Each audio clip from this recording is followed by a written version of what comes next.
Mari kita bersatu di dalam doa.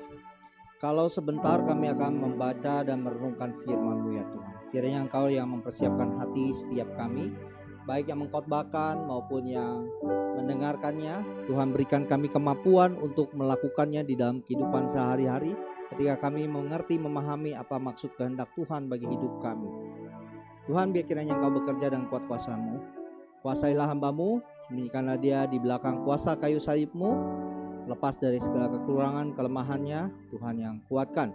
Nah, firman Tuhan ini boleh mengubah kami hari lepas hari, semakin serupakan Yesus Kristus, mengasihi Engkau dan sesama kami, melakukan pemberitaan Injil, dan sungguh-sungguh kami dipenuhi dengan kuasa Roh-Mu. Di dalam nama Tuhan Yesus, setiap kita yang percaya katakan amin. Bapak Ibu Saudara sekalian, izinkan saya bertanya sebelum kita sama-sama membuka Alkitab kita. Tahukah saudara, hari ini kita ada di hari Minggu, tetapi ada perayaan secara khusus sebenarnya di gereja Tuhan itu adalah hari apa saudara? Hari Minggu apa saudara? Apa sih hari Minggu Pentakosta itu? Nah, ini karena Lause Vita kemarin udah kelas persiapan sekolah minggu sama saya, dan dia akan mengajar anak sekolah minggu mengenai hal ini, begitu ya. Jadi dia lancar jawabnya begitu. Oke, hari ini kita akan merenungkan satu topik mengenai dipenuhi Roh Kudus ya, dan saya mengucapkan juga selamat hari gereja, hari ulang tahun gereja di sepanjang abad dan segala tempat. Hari ini adalah hari kelahiran gereja di seluruh dunia, saudara. Ya, di hari Pentakosta ini. Karena di hari itulah Roh Kudus dicurahkan dan setiap kita menerima bagian daripada rohnya. Nah, mari kita membuka Alkitab kita yang terambil dari Kisah Para Rasul, pasalnya yang kedua, ayat 1 sampai ayatnya yang ke-13. Apakah suara saya terdengar cukup sampai ke belakang? Asu Carpenter bisa dengar saya dengan baik? Suara oke, jelas ya, cukup baik ya. Oke, mari kita membuka Kisah Para Rasul pasalnya yang kedua. Kita akan baca secara bertanggapan atau silih berganti. Saya ayat-ayat yang ganjil mulai dari ayat 1 sampai ayat yang ke-13. Nanti Bapak Ibu Saudara sekalian membaca ayat-ayat yang genap mulai dari ayat yang kedua, 4, 6 dan seterusnya. Sampai nanti ayat yang ke-13 kita bacanya bersama-sama. Ya, semua sudah menemukannya? Ya, mari kita memperhatikannya. Lembaga Alkitab Indonesia Terjemahan Baru di sini memberikan judul di sana Pentakosta. Ayat yang pertama. Ketika tiba hari Pentakosta, semua orang percaya berkumpul di satu tempat.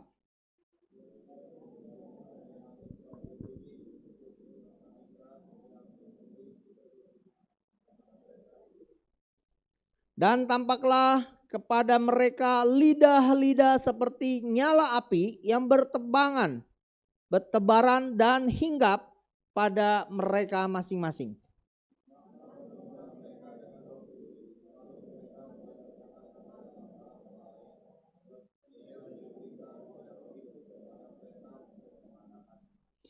Waktu itu di Yerusalem diam orang-orang Yahudi yang saleh dari segala bangsa di bawah kolong langit.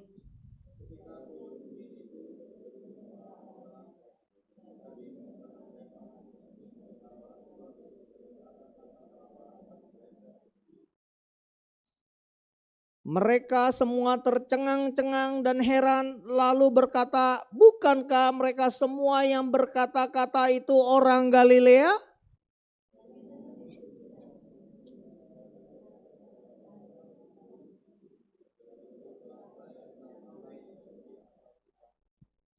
Kita orang Partia, Media, Elam, penduduk Mesopotamia, Yudea dan Kapadokia, Pontus dan Asia.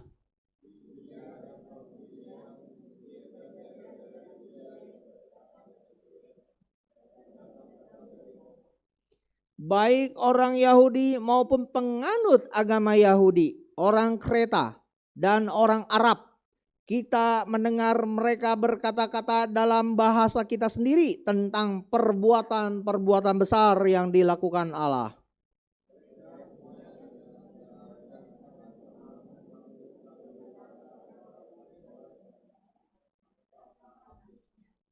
Bersama-sama ayat 13.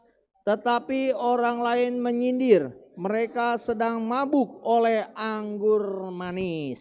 Ya. Apakah hari Pentakosta itu?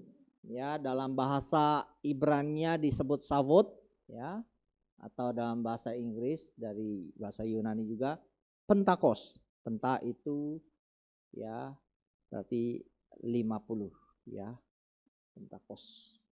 Dan bahasa Inggris juga disebut Feast of Weeks, perayaan minggu-minggu, ya, Feast of Weeks. Nah, kalau saudara perhatikan kamus Alkitab yang ada di belakang Alkitab saudara, kalau dalam bentuknya buku, ya, yang saudara bawa, di belakang Alkitab Perjanjian Baru itu ada kamus Alkitab saudara. Ya. Nah, kalau saudara perhatikan penjelasannya mengenai hari raya Pentakosta di sana, hari-hari raya, lalu ada bagian Pentakosta, itu merupakan pengucapan syukur, perayaan pengucapan syukur Israel atas hasil panenan gandum.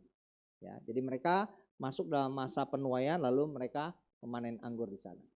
Nah, pesta ini ya dirayakan 7 minggu. Ya, 7 kali 7 berarti berapa hari?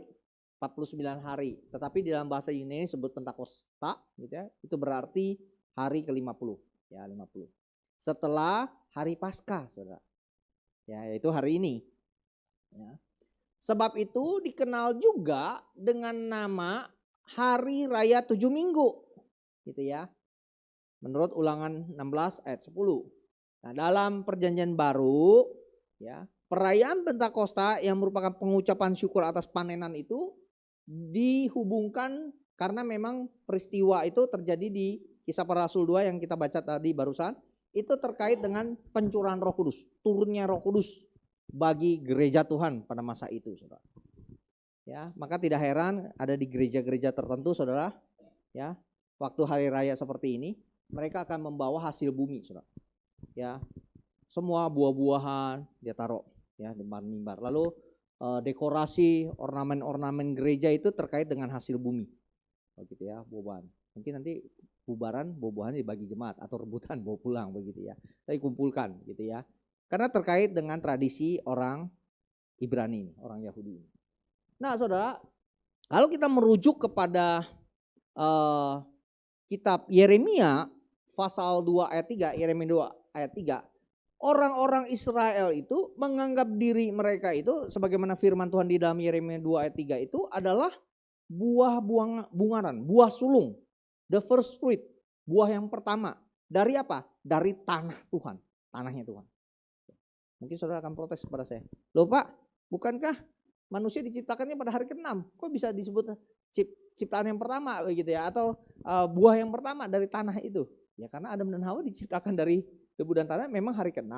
Tetapi di dalam kehendak Tuhan, di dalam kekekalan, Tuhan sudah merancangkan itu, Saudara. Ya. Bahwa manusia akan menjadi mahkota ciptaan. Dan nanti dikutip juga oleh Yakobus pasalnya yang pertama ayat 18, dia mengatakan bahwa kita orang-orang percaya kepada Tuhan, percaya kepada Kristus itu adalah buah pertama, ya, buah sulung dari seluruh ciptaan. Ya, kalau yang tadi di Yeremia itu adalah tanah, dari tanahnya Tuhan. Kalau kita ada dari seluruh ciptaan, ya. Nah, Saudara, hari Pentakosta ini juga dirayakan sebagai hari turunnya 2 loh batu, 10 hukum Tuhan, dasa titah. Dasa itu 10, titah itu perintah. 10 perintah Tuhan. Maka mereka orang-orang Yahudi akan membuat 2 roti kayak begini, ya, bentuknya, ya. 2 roti yang seperti bergelombang gitu, bukan roti buaya ya, Saudara. Roti buaya orang Betawi gitu ya, buat melamar gitu ya, atau buat kawinan. Nah, itu sebagai apa, Saudara? Disebut kala bread itu untuk memperingati turunnya 2 loh batu. Ya, orang Kristen boleh enggak? Ya boleh saja kita menganggap ini sebagai perjanjian lama dan perjanjian baru begitu ya. Ya menggambarkan perjanjian lama, perjanjian baru, tapi jaranglah gereja merayakan seperti ini ya. Kita lebih merayakannya sebagai hari turunnya Roh Kudus, pencurahan Roh Kudus ya. Jadi Pentakosta ini penting dirayakan, Saudara. Kenapa penting? Nah, sayangnya banyak gereja-gereja Injili, kecuali gereja Pentakosta dan karismatik ya. Itu kurang, kadang-kadang bisa lupa hari raya ini. Padahal ini penting karena hari lahir gereja, hari Roh Kudus dicurahkan kepada gereja, begitu ya. Nah, saudara, mereka lagi menuai, ya, manen, ya, hari Pentakosta. Lalu kalau kita sebagai orang Kristen merayakannya sebagai hari pencurahan Roh Kudus.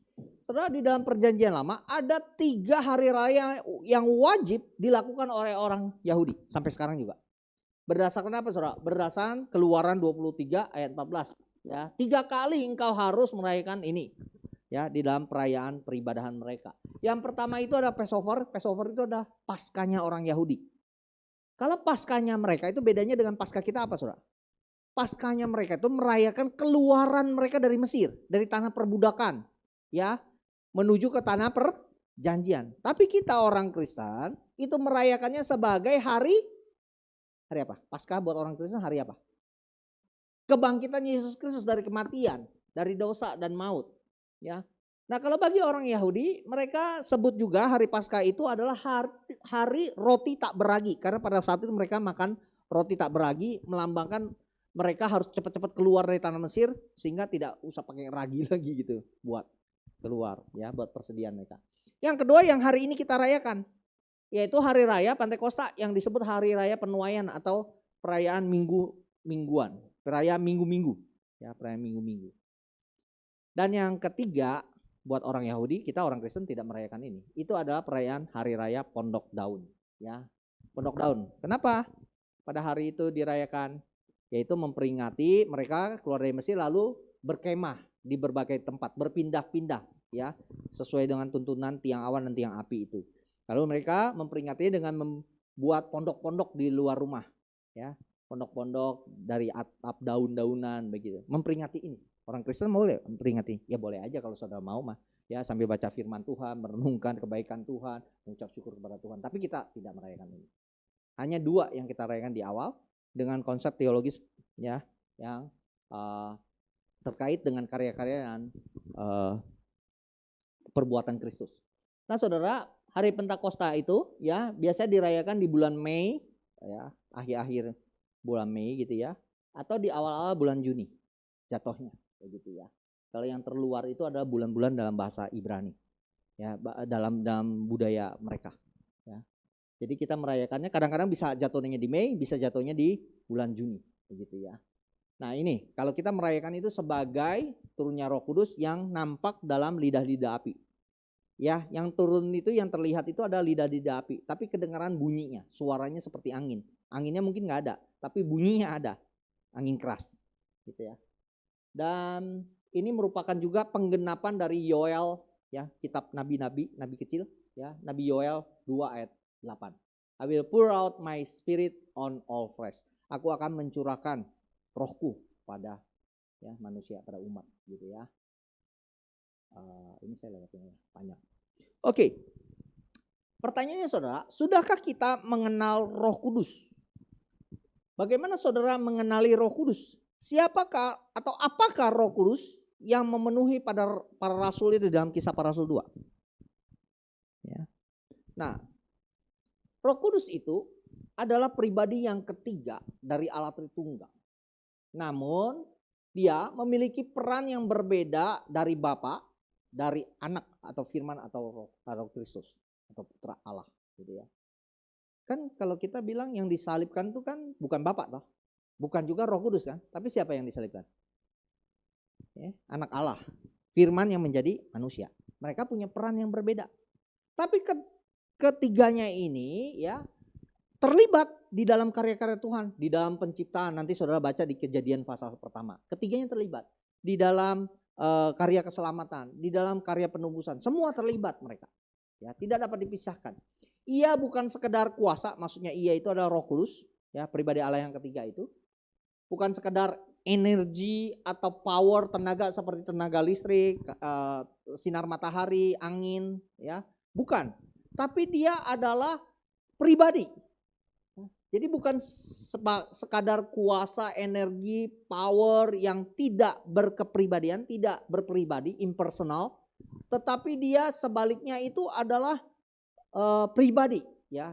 Individu ilahi, merupakan individu ilahi karena memiliki pemikiran, perasaan, dan kehendak ilahi. Jadi Roh Kudus itu bisa didukakan karena dia punya emosi, punya perasaan. Dan kita manusia adalah gambar dan rupa Allah.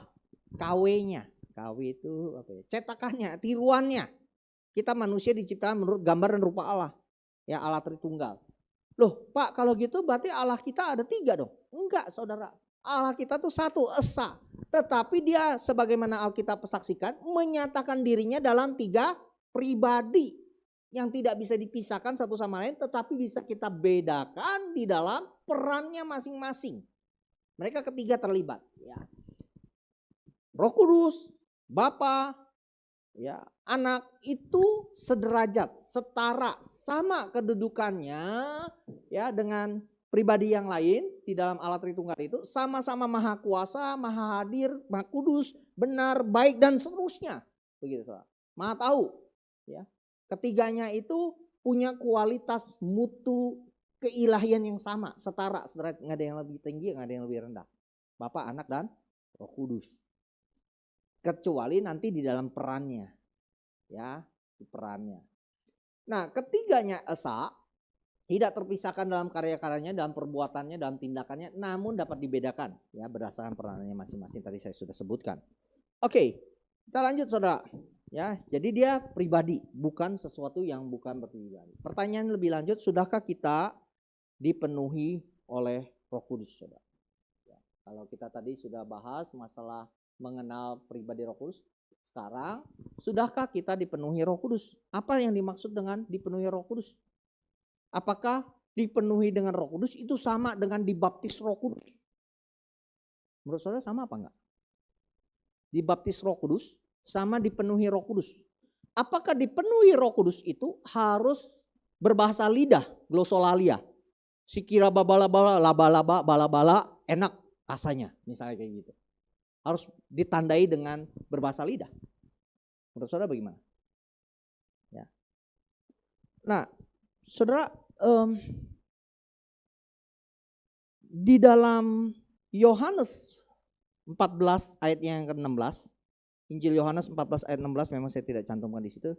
Dikatakan, aku akan minta kepada Bapa dan ia akan memberikan kepadamu seorang penolong yang lain supaya ia menyertai kamu selama-lamanya. Itu Roh Kudus, saudara. Ya. Kemudian di dalam Efesus 5 ayat 18, Rasul Paulus berkata kepada jemaat di Efesus waktu dia di dalam penjara. Dia di penjara tapi masih bisa menulis surat dan dikirimkan kepada jemaat-jemaat. Dikatakan, janganlah kamu mabuk oleh anggur, karena anggur menimbulkan hawa nafsu. Ya. Tetapi hendaklah kamu penuh dengan roh. Roh di sini adalah roh Allah, Roh Kudus. Ya. Kalau begitu saudara, kenapa penuh dengan roh itu dikontraskan atau diperlawankan, dibandingkan dengan mabuk anggur, saudara? Saudara, orang kalau minum kebanyakan anggur yang terfermentasi, yang mengandung alkohol itu, apa akibatnya, saudara? Dampaknya? Hah? Ini jemaat baik-baik, belum pernah mabuk nih. Hah? Apa? Mabuk, saudara. Ya, karena pengaruh alkohol. Ya, mabuk dikendalikan oleh alkohol. Ya, sehingga dikatakan janganlah kamu mabuk oleh anggur, karena anggur membawa hawa nafsu. Ya, kecanduan juga bisa, begitu ya. Orang ada yang alkoholik, kan kecanduan alkohol, dia harus minum. Tapi memang di bagian lain Alkitab berkatakan minumlah sedikit anggur supaya baik pencernaanmu. Perkataan Paulus kepada Timotius. Minum sedikit boleh, mabuk nggak boleh, saudara. Ya, jadi saudara mau traktir saya minum sedikit boleh, jangan bikin saya mabok, saudara. Ya, saudara sendiri juga nggak boleh mabok, begitu ya. Apalagi kalau anggur yang tua, mahal saudara harganya ya. Oke, jadi kalau orang mabuk dipenuhi oleh anggur atau alkohol, dia dibawa pengaruh alkohol berarti, ya kan? Tapi harusnya orang Kristen dibawa kendali, dipenuhi oleh Roh Kudus. Bukan dirinya sendiri, bukan keegoisannya, keakuannya, bukan. Tapi harus berdasarkan Roh Kudus. Nah, penuh dengan Roh Kudus itu berbeda dengan dibaptis Roh Kudus. Meskipun nanti di bagian-bagian tertentu di Kisah Para Rasul seolah-olah itu bersamaan. Seolah-olah itu sama peristiwanya, seolah-olah. Tapi nanti saya tunjukkan dari ayat yang ada. Ya, misalnya gini, saudara. Ya, dibaptis Roh Kudus adalah penerimaan Roh Kudus di dalam kehidupan orang percaya. Ya, nanti kita bisa bandingkan di dalam Yohanes 14 ayat 16 yang barusan tadi saya baca, gitu ya. Ya, itu adalah penerimaan Roh Kudus. Ketika Tuhan Yesus menjanjikan, aku akan minta kepada Bapa dan Dia akan memberikan kepadamu seorang penolong yang lain supaya Ia menyertai kamu selama-lamanya. Di dalam Yohanes 14 ayat 16 itu terjadi hanya sekali saja di dalam diri seseorang. Waktu kapan? Ketika dia lahir baru, ketika dia menjadi percaya. Dan ini tidak berulang-ulang. Ini hanya terjadi sekali saja. Tidak berulang-ulang seperti kepenuhan Roh Kudus. Sudah paham sampai sini? Ya. Kepenuhan Roh Kudus itu bisa berulang-ulang. Contohnya di dalam Kisah Rasul 2 dan pasal 4 ayat 8 ayat 31. Itu terjadi pada diri Petrus dan juga ada juga rasul-rasul yang lain pada diri orang lain. Mereka dipenuhi itu bisa berulang, bisa terus-menerus, ya. Dan memang ini perintah Tuhan supaya kita dipenuhi terus-menerus, Saudara. Nah, Saudara, zaman sekarang itu dalam kalangan Pantekosta karismatik, orang-orang itu mencari baptisan Roh Kudus. Nah, ini kelirunya. Seolah-olah dibaptis air saja, diselam atau dipercik tidak cukup. Harus menerima anugerah yang kedua, yaitu dibaptis Roh Kudus dengan ditandai berbahasa lidah. Tetapi kitab suci itu tidak pernah memerintahkan kita untuk ya dibaptis Roh Kudus, karena itu adalah karya Tuhan. Tuhan Yesus sendiri yang membaptis kita dengan roh dan api. Yohanes Pembaptis membaptis dengan air, tetapi Ia yang datang kemudian akan membaptis kita di dalam roh dan api, yaitu Yesus Kristus. Nah, kitab suci itu hanya memerintahkan kita untuk percaya kepada Yesus Kristus. Mengapa? Karena kalau kita percaya kepada Yesus Kristus, maka kita akan dibaptis oleh Roh Kudus, menerima Roh Kudus. Tidak perlu dicari lagi, Saudara. Ya. Saudara, dibaptis Roh Kudus itu terjadi saat kita percaya. Nanti Saudara boleh cek di Kisah Para Rasul 2 dan Efesus 1 ayat 13. Kita tidak usah buka, dicatat ya. By the way, Saudara, kalau ada yang ketinggalan atau butuh klarifikasi dari poin-poin yang saya sampaikan, angkat tangan, saya boleh dipotong. Karena ini khotbah pengajaran, jadi Saudara boleh minta klarifikasi. Nanti di akhir khotbah ini juga saya beri kesempatan Saudara akan bertanya mengenai topik-topik ini. Ya. Topik-topik. Jadi ini khotbah pengajaran topikal. Saya berharap respon dari jemaat. Kalau ada yang tidak paham boleh ditanyakan begitu. Nanti kalau saya nggak bisa jawab, saya minta Pak Robi yang bantu saya jawab. Ya. Oke, kita lanjut ya. Jadi ketika kita dibaptis Roh Kudus itu adalah saat kita dipercaya. Sedangkan kalau kepenuhan Roh Kudus itu belum tentu terjadi pada saat orang itu percaya. Misalnya contohnya ya. Saudara bisa nanti lihat di ayat-ayat di Kisah Para Rasul itu, memang di dalam Kisah Para Rasul 2 yang tadi kita baca, Kisah Rasul 2 ayat 4, orang-orang menerima baptisan Roh Kudus itu langsung dipenuhi oleh Roh Kudus, dipenuhi. Dampaknya itu kelihatan dari orang sekitar yang tidak percaya, bisa dirasakan. Namun tidak selalu seperti itu yang terjadi. Misalnya kalau kita bandingkan di dalam Kisah Para Rasul 8 ayat 12 dan 17. Kisah Para Rasul 8 ayat 12 itu waktu Filipus ada di Samaria. Orang-orang Samaria itu juga kepenuhan Roh Kudus. Tetapi tidak dikatakan bahwa mereka, apa itu Saudara? Tidak, mereka itu berbahasa lidah dan seterusnya. Ya. Gitu. Jadi mari kita cek aja deh lebih baik. Kisah Para Rasul 8 ayat 12 sampai 17 ya. Saya bacakan Saudara. Kisah Para Rasul 8 ayat 12 sampai 17. Ya, Filipus di Samaria. Ayat 12. Tetapi sekarang mereka percaya kepada Filipus. Maksudnya mereka itu adalah orang Samaria. Ya, yang memberitakan Injil tentang kerajaan Allah dan tentang nama Yesus Kristus. Dan mereka memberi diri mereka dibaptis, baik laki-laki maupun perempuan. Simon sendiri juga menjadi percaya. Dan sesudah dibaptis, ia senantiasa bersama-sama dengan Filipus dan takjub ketika ia melihat tanda-tanda dan mujizat-mujizat besar yang terjadi. Ketika rasul-rasul di Yerusalem mendengar bahwa tanah Samaria telah menerima firman Allah, mereka mengutus Petrus dan Yohanes ke sana. Setibanya di situ, kedua rasul itu berdoa supaya orang-orang Samaria itu beroleh Roh Kudus. Sebab Roh Kudus belum turun di atas mereka seorang pun di antara mereka, karena mereka hanya dibaptis dalam nama Tuhan Yesus. Jadi mereka hanya tahu baptisan Tuhan Yesus. Tetapi mereka belum tahu adanya pencurahan Roh Kudus di pasal yang kedua, Saudara. Karena mungkin mereka waktu itu sudah diinjili, hanya Roh Kudus belum dicurahkan pada waktu itu, atau mereka belum mengalaminya. Ya, karena di tempat yang berbeda. Oke, ayat 17. Kemudian keduanya menumpangkan tangan di atas mereka, lalu mereka menerima Roh Kudus. Saudara, waktu mereka percaya dibaptis, mereka menerima Roh Kudus. Ya, belakangan maksudnya. Dan tidak berbahasa roh. Ya. Nah, itu. Jadi bisa saja terjadi ya pada saat percaya, tapi tidak tentu gitu maksudnya. Oke. Kenapa di bagian lain Tuhan Yesus katakan bahwa atau Yohanes katakan, aku membaptis engkau dengan air, tetapi yang datang kemudian akan membaptis engkau dengan roh dan api. Ya, Ibrani 12 ayat 29 berkata, sebab Allah kita adalah api yang menghanguskan. Tentu api di sini bukan api dalam pengertian harfiah, seolah-olah kita dibakar dalam neraka, tetapi kita disucikan, dikuduskan sebagaimana api memurnikan logam mulia, memurnikan emas, begitu. Ya. Oke. Jadi saudara jangan lagi mencari dibaptis Roh Kudus, karena itu karya Tuhan saja.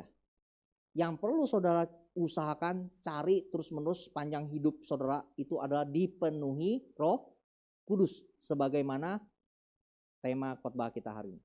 Saudara bisa mengikutinya sampai saat ini? Masih oke ya? Jelas ya? Cukup ya? Ya, kita lanjut. Ada. Ini perintahnya. Hendaklah itu artinya perintah. Kamu penuh dengan Roh Kudus. Bukanlah hendaklah kamu dibaptis Roh Kudus. Saudara paham ya? Karena beda konteksnya. Hendaklah kamu penuh Roh Kudus. Efesus 5 ayat 18. Bagaimana kita dapat dipenuhi oleh Roh Kudus? Bagaimana kita bisa dipenuhi Roh Kudus? Menurut saudara gimana? Nah, saya keluarin dulu semua ya. Nah, kita nggak cukup berdoa saja. Saudara, waktu saya di rumah duka, malam pertama itu hari bapak saya meninggal hari Selasa. Bapak saya meninggal hari Selasa malam. Berarti di rumah duka itu pertama penghiburan itu hari Rabu. Hari Rabu kan hari pertama kan kami letih semua kan. Jadi kira-kira jam 10-an malam udah pada pulang. Saya pulang terakhir. Lalu sepupu saya dari Cilengsi datang ke rumah duka berempat. Udah hampir jam 11 saudara, nggak ada orang di rumah duka Jelambar. Mereka datang ke sana, lalu ya mereka agak foto kirim kepada kami. Lalu bilang, kok nggak ada yang jaga gitu. Ya soalnya nggak bilang juga ya kalau mau datang udah malam begitu ya, kami letih capek sekali. Lalu kami baru tahu bahwa mereka ya berdoa. Jadi gereja-gereja Pentakosta itu kalau menjelang Pentakosta ya 10 hari sebelumnya, bahkan mungkin ada yang sebulan sebelumnya, 14 hari sebelumnya, mereka itu sungguh-sungguh berdoa memohon pencurahan Roh Kudus, memohon baptisan Roh Kudus itu terjadi lagi pada diri mereka gitu loh. Jadi mereka sungguh-sungguh berdoa, saudara. Saudara, kalau kita seminggu sekali berdoa di dalam persekutuan doa, yang datang yang hadir berapa orang, saudara? Bisa dihitung. Itu seminggu sekali ya, saudara. Mereka tiap malam, saudara, menjelang Pentakosta, menjelang hari ini, sepanjang bermalam-malam mereka berdoa. Itu sebabnya mereka agak telat datang, karena mereka berdoa ya menjelang Pentakosta itu. Cuman nggak kasih tahu keluarga, sehingga dia datang nggak ada yang nyambut gitu ya. Ya, hanya yang menunggui ruang duka itu. Ya, ada orang yang dibayar untuk menunggui ruang duka, ruangan itu. Oke, jadi berdoa saja tidak cukup. Ya, poin yang pertama, haruslah terus-menerus belajar peka mendengarkan kehendak dan suara hati Allah. Suara hati Allah. Loh, taunya dari mana? Kan saya nggak bisa dengar. Roh Kudus berkata kepada saya. Saudara, itu poin yang kedua. Kehendak hatinya itu terbaca di dalam firman Tuhan, di dalam Alkitab untuk kita hayati, untuk kita hidupi, untuk kita taati. Maka dari itu kita mesti baca Alkitab, merenungkan Alkitab tiap hari. Dan bukan cuma baca hafal, melakukannya. Berbahagialah mereka yang melakukan firman Tuhan di dalam kehidupannya, memeliharanya dalam kehidupannya. Kita juga harus hidup kudus, suci, benar, dengan membuang dosa, keegoisan, keakuan, kedagingan. Ya. Kalau ada orang yang ngaku dia anak Tuhan, Kristen, sudah percaya baptis melayani Tuhan, tapi kehidupannya ya, tidak kudus, tidak benar, maka jangan-jangan ada Roh Kudus, bukan Roh Kudus, Roh Kudis di dalamnya. Saudara ya. Kudis, saudara tahu kudis? Sakit kulit itu loh yang gatal itu loh. Itu kudis ya. Kalau kudus itu harusnya suci benar, maka hidupnya harus suci dan benar, saudara. Ya. Menyerahkan dirinya kepada Allah dengan senantiasa bergantung kepadanya dan mengutamakan kehendaknya. Dan yang kelima, melakukan apa yang baik di dalam pelayanan kepada sesama, baik saudara seiman maupun orang di dunia sana. Berdasarkan iman, pengharapan, kasih kepada Tuhan Yesus Kristus, terutama di dalam penginjilan, pemberitaan Injil. Saudara, kalau komunitas kita sungguh-sungguh dipenuhi oleh Roh Kudus, lalu setiap kita diberikan kuasa, ya saudara percaya dong, sudah diberikan kuasa itu karena Roh Kudus sudah tinggal di dalam diri saudara, maka orang-orang itu akan dibawa kepada Tuhan. Saya percaya juga kursi-kursi ini juga akan penuh. Kalaupun tidak, mereka pun akan menjadi saksi di tempat-tempat lain. Amin, saudara? Maka kita perlu ya untuk senantiasa penuh dengan Roh Kudus. Jangan mencari baptisan Roh Kudus. Enggak, itu karya Allah. Sudah dilakukan waktu kita percaya. Tapi kita perlu untuk senantiasa dipenuhi Roh Kudus karena itu perintah. Ya. Oke, saya lanjut. Ya. Masih bicara tentang Roh Kudus, yaitu saudara, kalau saya bertamu ke rumah saudara, meskipun saya dekat dan akrab sekali dengan saudara, orang kayak bilang cikanyin. Cikanyin itu orang kita, ya. Orang kita. Orang sendirilah, orang dalam, kalangan sendiri gitu. Saudara, kalau saya bertamu ke rumah saudara, apakah saudara akan mengantar saya langsung masuk ke kamar tidur saudara, tempat saudara beristirahat, berbaring begitu? Nggak mungkin kan? Ya mentok-mentok kalau orang sendiri ke dapur lah, palingnya buka kulkas, yuk makan yuk, ambil aja, anggap rumah sendiri gitu kan, tapi nggak sampai ke kamar dong. Ya lah, sangat private ya, pribadi sekali ya, begitu. Nah, tapi hal yang demikian itu tidak boleh kita perlakukan kepada Roh Kudus, saudara. Roh Allah sendiri, karena kita adalah milik Allah.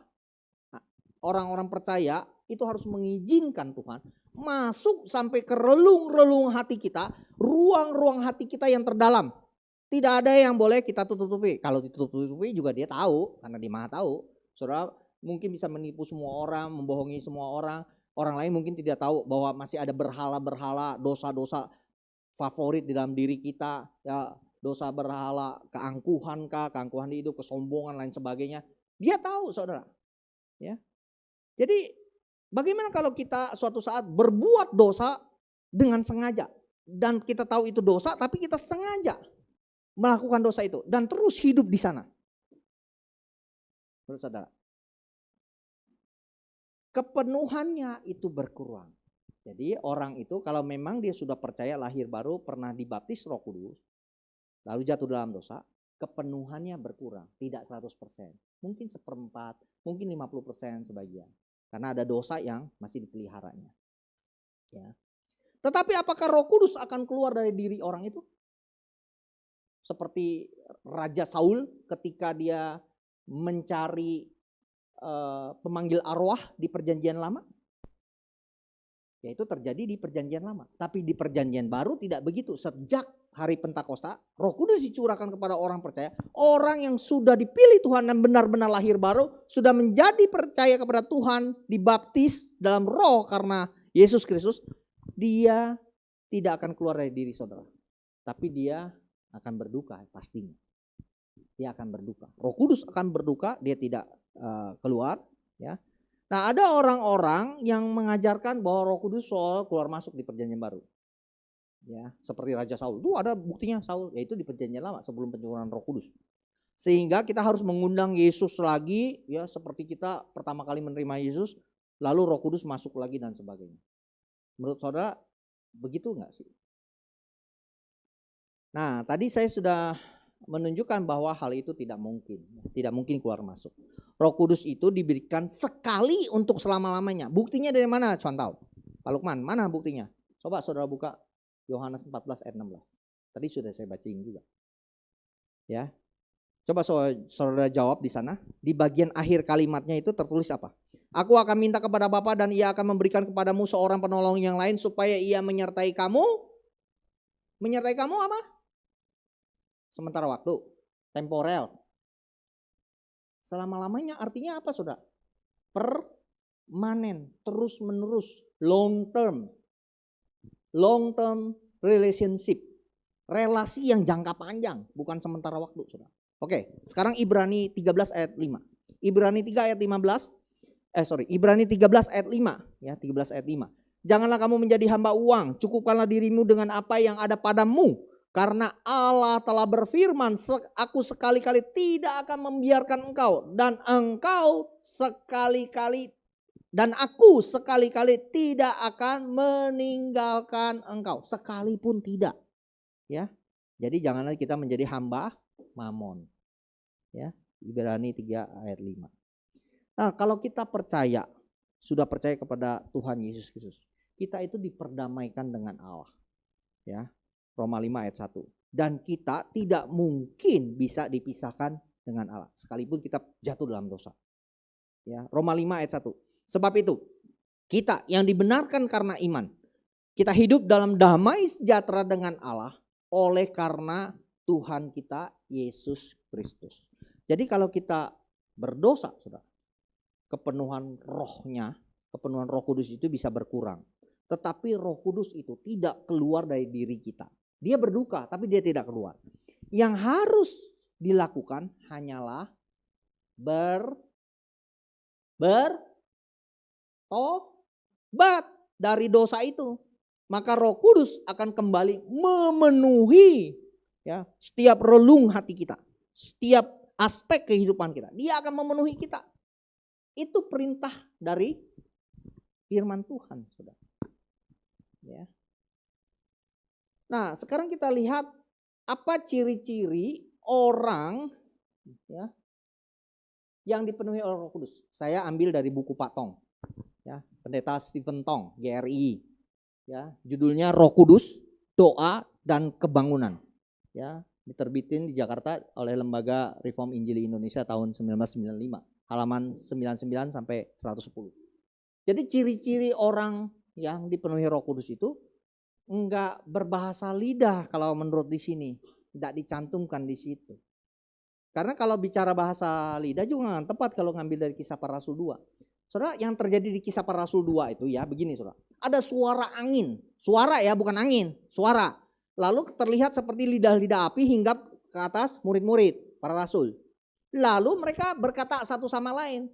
Tetapi orang-orang Yahudi perantauan, ya, overseas Jewish, orang-orang Yahudi yang hidup di berbagai daerah, di Pamfilia, Kapadokia, di Elam, Media, dari berbagai tempat penjuru, karena itu hari Pentakosta, mereka kan kumpul tuh di Bait Allah di Yerusalem untuk melakukan ritual keagamaannya, karena itu wajib, ya kan? Mereka itu datang dari berbagai tempat yang berjauhan, lalu mendengarkan para rasul itu orang Galilea. Rasul itu kan orang kampung di Galilea, itu kok bisa ngomong bahasa mereka, bahasa Arab, bahasa Elam, bahasa Media. Kok bisa begitu? Mungkin para rasul ngomong bahasa Aramaik, bahasa Aram, seperti mereka ngomong sama Tuhan Yesus waktu masih hidup. Ya, bahasa sehari-hari mereka. Tapi didengarnya oleh orang-orang Yahudi yang ngumpul banyak di Yerusalem pada saat itu dalam bahasa mereka. Loh, emang nih para rasul orang kampung ini ngomong belajar bahasa mereka? Enggak, mereka enggak pernah bahasa. Nah, itu artinya memang terjadi mukjizat secara supranatural.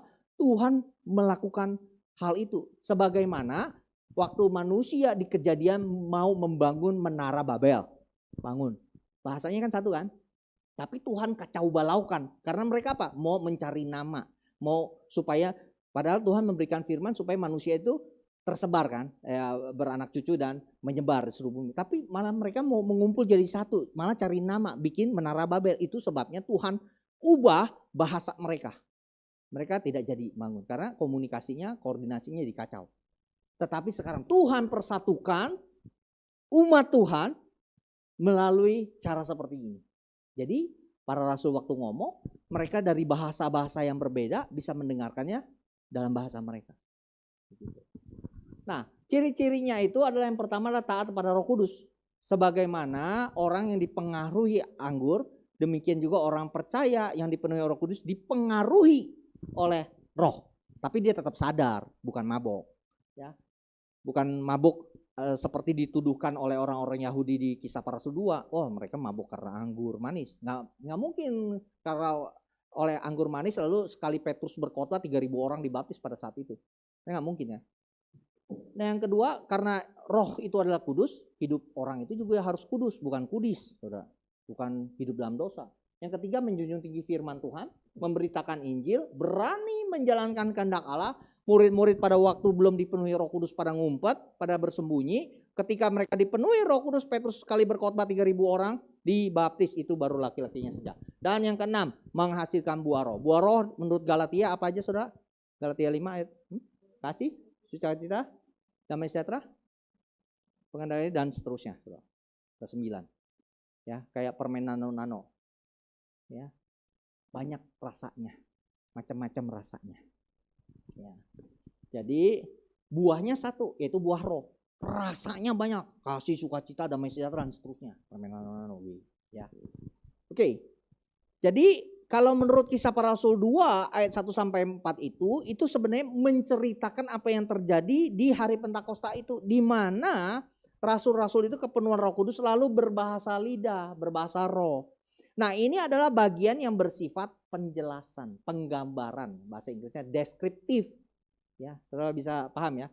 Ini cuma penjelasan yang seperti kita baca koran gitu. Kisah Para Rasul itu deskriptif sifatnya. Tetapi banyak orang lalu menjadikan hal yang dialami para rasul di Kisah Para Rasul 2 itu sebagai suatu rumusan, suatu formula, suatu hukum, suatu norma. Dan mereka mengajarkan bahwa orang yang menerima dan dipenuhi Roh Kudus itu selalu harus berbahasa roh, berbahasa lidah. Nah, ini kekeliruan. Karena ini bersifat deskriptif. Nah, ini jelas salah ya, saudara. Karena mereka menggunakan bagian-bagian firman Tuhan yang bersifat deskriptif sebagai rumusan, sebagai norma, ya, jadi normatif, ya, seakan-akan itu adalah bagian yang bersifat pengajaran, didaktik, sebagai sesuatu yang preskriptif gitu, yang harus dikerjakan. Enggak, itu kan pekerjaan Allah sendiri, Tuhan sendiri, Roh Kudus. Ya. Nah, bagian yang bersifat deskriptif, yang menggambarkan, melukiskan kejadian itu adalah bagian yang berupa cerita yang sungguh-sungguh terjadi, itu fakta, betul. Ya, sungguh-sungguh terjadi dan bersifat menggambarkan apa yang terjadi pada saat itu. Dan ini tidak boleh dipakai sebagai rumusan, sebagai norma, sebagai hukum, sebagai formula. Saya kasih sedikit ilustrasi deh, saudara.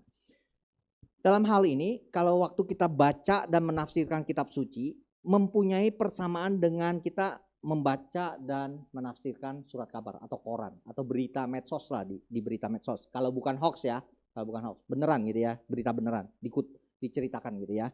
Nah, kalau saudara membaca berita-berita itu, news itu ya, surat kabar, koran, majalah dan sebagainya yang mengisahkan suatu kejadian yang benar-benar terjadi ya, bukan hoax. Nah, di sana kan diceritakan tentang adanya orang yang misalnya dia terkena serangan jantung waktu nonton The Passion of Christ. Saudara tahu ya, The Passion of Christ, kisah tentang penyaliban Tuhan Yesus yang diperankan oleh Mel Gibson ya. Saudara tahu kan? Lalu ada orang sakit jantung ya. Maka tentu itu bukan norma atau bukan hukum, bukan harus selalu begitu, saudara.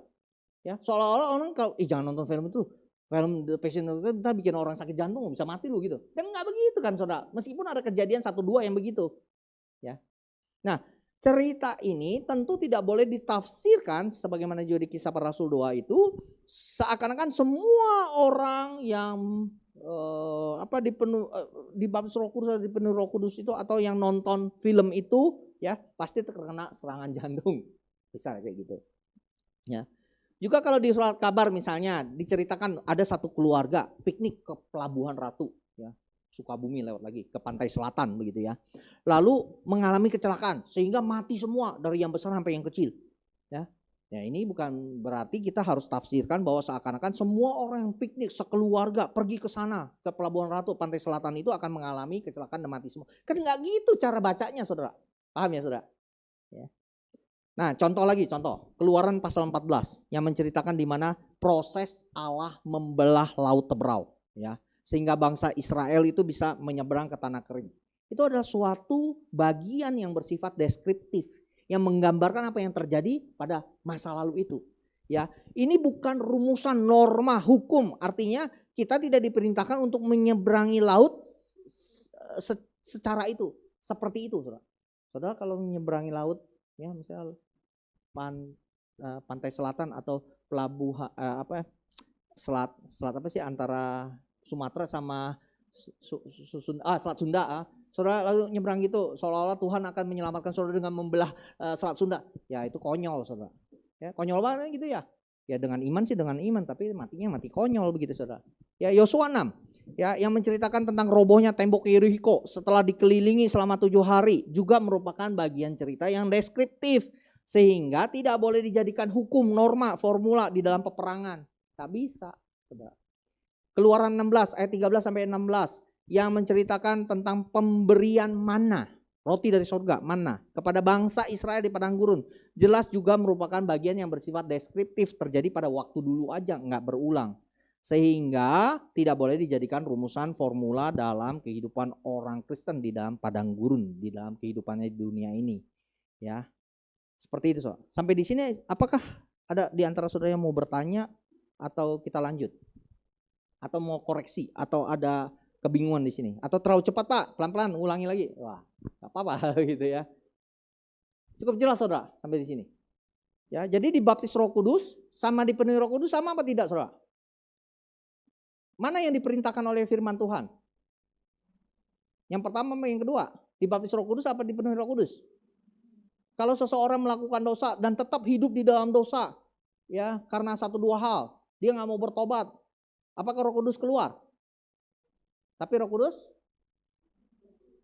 ya, penuh nggak dia di dalam diri orang itu? Tidak. Iya. Ya. Nah, sekarang kita lanjut saudara. Untuk apakah kita dipenuhi Roh Kudus? Kalau itu merupakan perintah, pastikan ada maksud rencananya. Nah ini saudara. Ya. Kita dipenuhi Roh Kudus agar kita menerima kuasa dari Allah. Ada amin saudara? Kalau kita udah menerima kuasa dari Allah, takut gak sama hantu? Takut gak sama setan? Takut gak sama iblis? Masih takut gak kalau lihat kuburan? Takut gak ke rumah duka? Lihat orang yang belum tutup peti, lihat jenazahnya. Masih takut gak kita? Kita takut gak hari-hari tertentu, oh ini hari baik, ini hari buruk. Gak perlu lagi saudara, gak perlu lagi.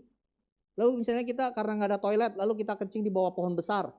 Perlu kita ngomong, permisi anak babi mau pipis gitu. Misalnya. Kayak saya masih kecil diajarin, jangan itu angker. Ya, kayak gitu. Ya. Ya. Ya kalau terpaksa nggak ada toilet atau toiletnya jauh ya nggak apa-apa. Iya kan di dalam diri kita ada kuasa gitu kan. Kita juga bukan sengaja mau bikin keonaran begitu kan. Nah, yang berikutnya menjadi saksi Kristus. Ya, Kisah Para Rasul 1 ayat 8. Kamu akan diberikan kuasa ya, menginjili dari ya, Yerusalem, Yudea, Samaria sampai ke ujung bumi. Memberitakan firman Allah dengan berani. Contohnya Petrus itu waktu dipenuhi Roh Kudus. Dikuatkan pada waktu dianiaya, misalnya martir pertama Stefanus. Ya.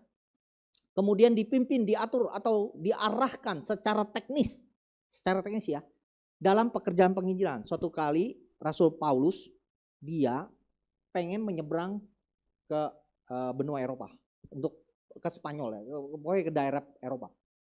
Tapi di dalam mimpinya Roh Kudus memimpin dia pergi ke Asia Kecil, itu di Turki sekarang, ke Asia.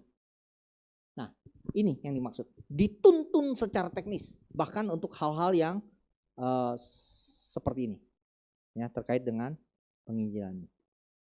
Oke, saudara sampai sini ada yang mau bertanya? Ada? Kalau nggak ada yang mau bertanya, saya yang nanya, saudara. Ya. Ada yang mau bertanya, Pak, saya ada yang nggak jelas dengan hal ini. Bagian yang atau ada ayat tertentu yang salah, atau saya salah menafsirkannya. Ya, saudara boleh bertanya. Nah, pertama saudara, tadi kalau di KU1 mah ada yang bertanya loh, meskipun AI loh. Nah, cuman mungkin mereka saya ngomong terlalu cepat gitu ya. Jadi mereka butuh, tapi saya membuka ruang untuk saudara bertanya bahkan setelah hari ini. Misalnya hari Selasa, hari Senin, hari apapun, saudara mau bertanya, boleh chat, boleh telepon, silakan saudara bertanya dengan topik ini. Saya kasih waktu sampai minggu depan aja. Tapi saya keburu lupa soalnya kalau udah lewat minggu depannya saya akan berkhotbah lagi tentang keluarga ya. Nah, sudahkah kita peka dan mau mendengarkan suara Roh Kudus, saudara? Apakah suara di dalam diri kita itu ya lebih santer, lebih banter, lebih keras berbicara, lebih dari kita mendengarkan suara Roh Kudus ketimbang kita mendengarkan suara Roh Kudus. Yang kedua, setelah kita menjadi orang percaya, apakah ada perbedaan yang nyata di dalam hidup kita sehingga bisa disaksikan oleh orang lain, orang dunia itu? Ada nggak? Atau sama aja? Sama aja lah, sama kayak orang penganut agama lain atau malah orang yang punya agama lain, nggak punya agama gitu, ateis gitu, ateis praktis misalnya. Adakah kita selalu dipenuhi oleh Roh Kudus? Kalau kita dipenuhi Roh Kudus, apa tandanya tadi? Benar nggak kita dipenuhi Roh Kudus? Adakah kesukaan kita untuk memberitakan Injil, menyampaikan berita Injil yang sudah kita terima itu kepada orang terdekat kita misalnya? Sudahkah kita menyaksikan karya Roh Kudus di dalam hidup kita, menyaksikannya kepada orang lain di sekitar kita? Beranikah kita mengabarkan Injilnya? Rasanya slide saya terakhir sampai di sini. Oleh sebab itu, apakah ada di antara saudara yang mau bertanya? Boleh. Malu bertanya, sesat di jalan, saudara. Ya. Jangan takut bertanya. Ya. Cukup jelaskah apa yang saya sampaikan pada hari ini terkait dengan dipenuhi Roh Kudus? Ya. Mari kita mengusahakan diri kita untuk senantiasa dipenuhi Roh Kudus dan bukan oleh yang lain. Apalagi berhala-berhala yang tidak membawa kita kepada keselamatan. Meskipun memang membawa kita pada kenikmatan sesaat di dalam dunia ini. Ya, biar Roh Kudus terus menuntun hidup saudara semakin penuh di dalam kehidupan komunitas kita bergereja di sini dan orang-orang di sekitar Duta Garden ini, bahkan melampaui perumahan ini, dapat melihat bahwa ada Kristus sungguh-sungguh hadir, ada Roh Kudus hadir di tengah-tengah komunitas kita yang saling mengasihi, tekun berdoa, tekun berbagian di dalam kehidupan sesama saudara-saudari seiman. Amin, saudara? Saudara mau? Mari kita berdoa. Kami mengucap syukur kepadamu ya Tuhan. Kalau setelah kami membaca merenungkan firman Tuhan pada hari ini, mampukan kami untuk melakukannya di dalam kehidupan kami sehari-hari. Bahwa Engkau memerintahkan agar kami dipenuhi oleh Roh-Mu. Butuh kerjasama dari diri kami masing-masing untuk menanggalkan keakuan, keegoisan, kedirian kami. Menyangkal diri, meninggalkan dosa-dosa, berhala-berhala dari dalam kehidupan kami. Biarlah Tuhan terus memenuhi relung hati umat-Mu. Setiap aspek kehidupan kami Engkau ketahui. Biarlah itu pun penuh oleh diri-Mu ya Tuhan. Diri-Mu boleh memenuhi kami. Kami boleh ditenggelamkan di dalam kasih-Mu, di dalam setiap hal yang Tuhan kehendaki di dalam diri kami untuk terjadi, untuk kami lakukan. Biarlah kami sungguh-sungguh dipimpin, dikendalikan oleh Roh-Mu. Di dalam nama Tuhan Yesus kami mohonkan ini semua. Di dalam nama Yesus. Amin.